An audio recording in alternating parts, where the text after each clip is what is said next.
O terceiro filme que eu queria comentar hoje, né, o oitavo da nossa jornada, é O Meia-Noite em Paris, né, o filme que ele faz em 2011, que está disponível, prestem atenção, Prime, Meia-Noite em Paris, disponível na Prime Video, na HBO Max e na Apple TV.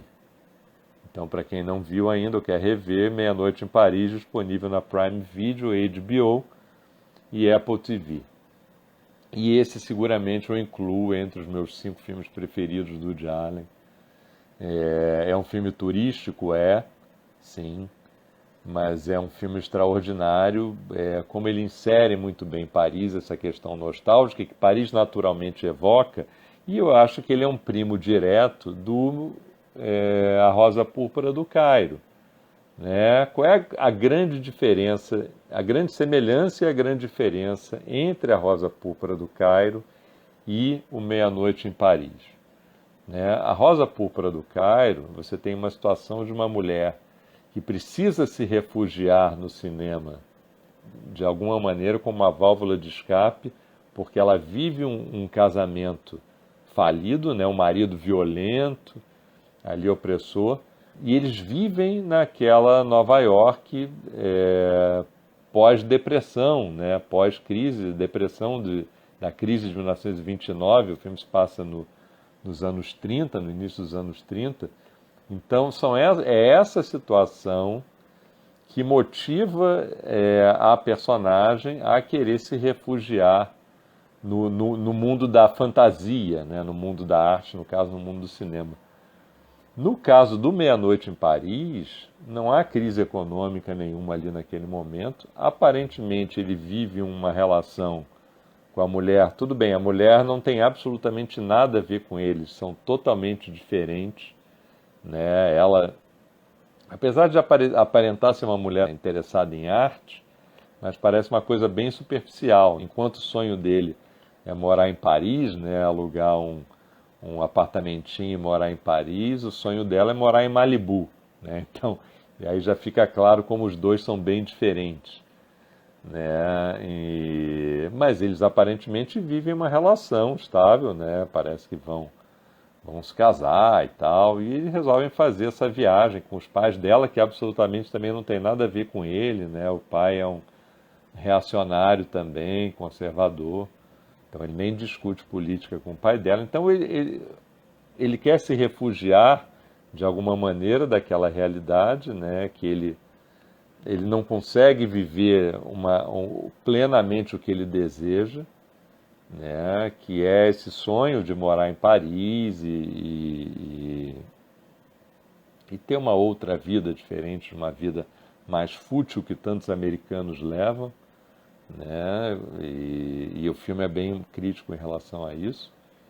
Né? Então, Paris é o lugar ideal para ele encontrar um momento ali, um momento de refúgio. E esse refúgio vem de uma maneira absolutamente genial, né? Que é o fato de que quando dá meia-noite, o sino dá aquela badalada, passa um carro de época e vem buscar para levá-lo para conviver com aquela turma genial dos anos 30, né? Com F. Scott Fitzgerald, com a Gertrude Stein, com Hemingway, aquela turma toda, Picasso, e é para lá que ele vai se refugiar, nessa fantasia dele. Né? E lá ele conhece a Adriana, né? Foi amante do Picasso e do Modigliani e tal, e eles acabam tendo meio uma relação. Né? O Owen Wilson, né, alguém até comentou assim, eu sempre tive implicância com o Owen Wilson, mas nesse filme eu acho que ele está perfeito, ele me ganhou totalmente. Acho que ele está perfeito como esse alter ego do Woody Allen. Agora, o que eu queria chamar a atenção no Meia-Noite em Paris, para esse aspecto de que ele vai se refugiar num universo intelectual, né, diferente da Cecília da Rosa Púrpura do Cairo, que quer se refugiar no mundo do cinema. Né? É um filme de aventura ali, um filme divertido, um filme bobo, né, como eram os filmes da época, sem nenhuma profundidade. Aqui não, aqui ele vai se refugiar perante os ídolos dele. Ele é um escritor, né, que não está em crise também, e tal, mais um.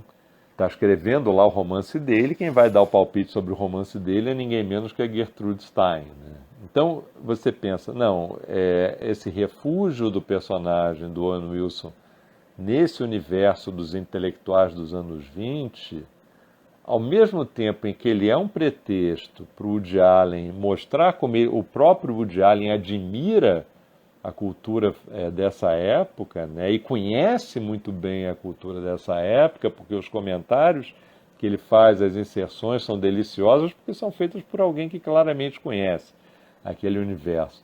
Por outro lado, o Woody Allen, ao longo da carreira dele, ele sempre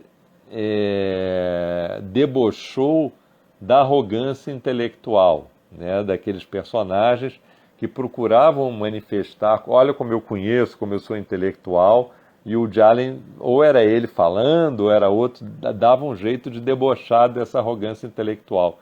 Então, mesmo convivendo ali com esses artistas, ele não está sendo arrogante. Tanto é que o próprio Owen Wilson debocha, né, daquele amigo lá, né, da mulher dele, que depois descobre que ela acaba até tendo um caso com ele, que é o cara que quer cagar a regra, né, dizer que conhece e tal. E tem aquela cena maravilhosa no museu, em que ele vê o quadro do Picasso e o cara está lá cagando regra como se conhecesse tudo.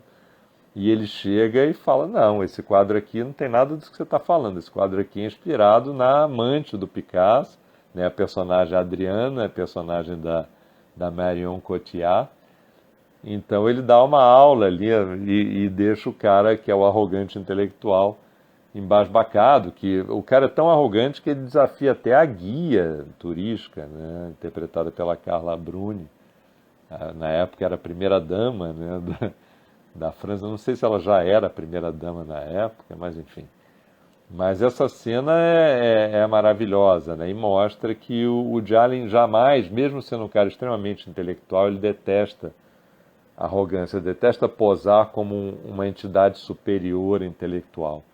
E o Meia-Noite em Paris mostra bem isso. Além do que, ele revive no Meia-Noite em Paris essas situações características desse personagem do Woody Allen, né? O Owen Wilson desiste de ficar no passado e volta para o presente porque ele não